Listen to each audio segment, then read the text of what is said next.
After nearly 2 weeks, Nkem reached the outskirts of Isioma. The sight that greeted her was a far cry from the vibrant village she had once known. The fields were barren, the huts in disrepair. The marketplace, once bustling with traders and laughter, was eerily silent. Children with hollow cheeks played half-heartedly in the dust, their energy sapped by hunger.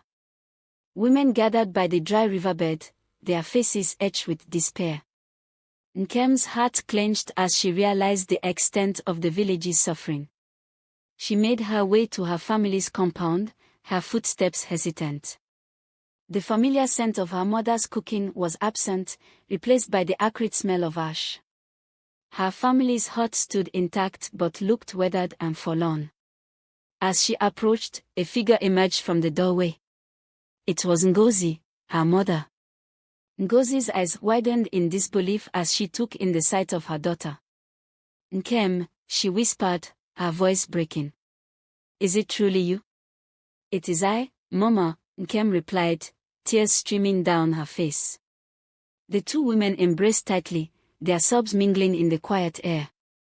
News of Nkem's return spread quickly through the village. Some were overjoyed, while others were wary, their minds still clouded by the rumors Obiora had spread years before. The elders called for a meeting to decide her fate once more. The gathering took place under the ancient Iroko tree, a place of judgment and counsel. Nkem stood before the elders, her back straight and her chin high. She was no longer the timid girl who had been cast out, she was a woman shaped by the trials of the wild. Obiora, still bitter and spiteful, wasted no time in voicing his objections. "Her return will bring nothing but more misfortune," he declared. "She is cursed, and the gods have shown us their displeasure." Nkem stepped forward, her voice clear and steady. "The gods are displeased, but not because of me. They are angry at the greed and envy that turned this village against one of its own.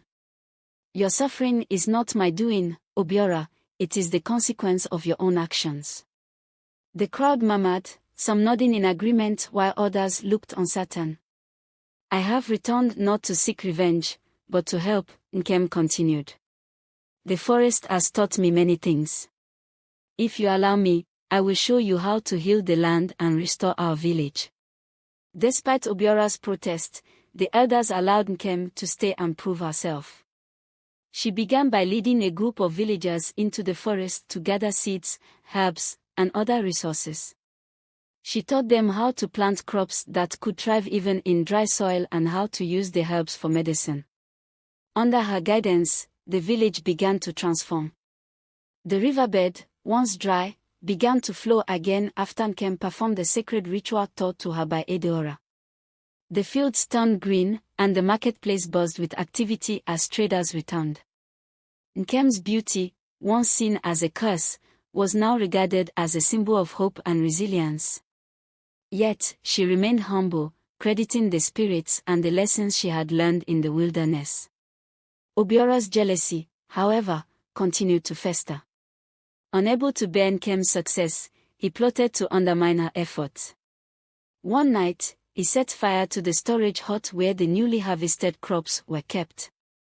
The villagers awoke to the blaze and managed to extinguish it, but the damage was done. Nkem confronted Obiora in front of the entire village. "Why do you continue to harm your own people?" she demanded. Obiora sneered. "You think you've won, but you're just a girl playing with powers you don't understand." Before the elders could intervene, a sudden gust of wind swept through the village, extinguishing the remaining embers of the fire.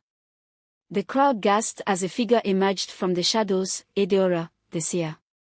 "Obiora," she said, her voice like thunder. "Your heart is blackened by envy, and your actions have angered the spirits. You will answer for your deeds." That night, Obiora fled the village, never to be seen again. With Obiora gone, Isioma flourished under Nkem's guidance. The village became a beacon of prosperity, and travelers from distant lands came to learn from its success. Nkem's name was sung in praise, not for her beauty, but for her strength, wisdom, and unwavering spirit. Years later, As Nkem sat under the Iroko tree, she thought of Edoa and the trials she had faced. She knew that her story would be told for generations, not as a tale of beauty, but as a testament to resilience and the power of the human spirit.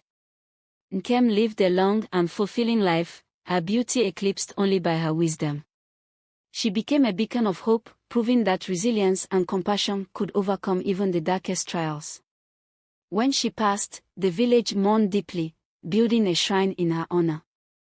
Her story was told for generations, a tale of a young woman whose beauty nearly destroyed her life, but who rose above adversity to become a symbol of strength and redemption. Thanks for watching. Please, like and subscribe.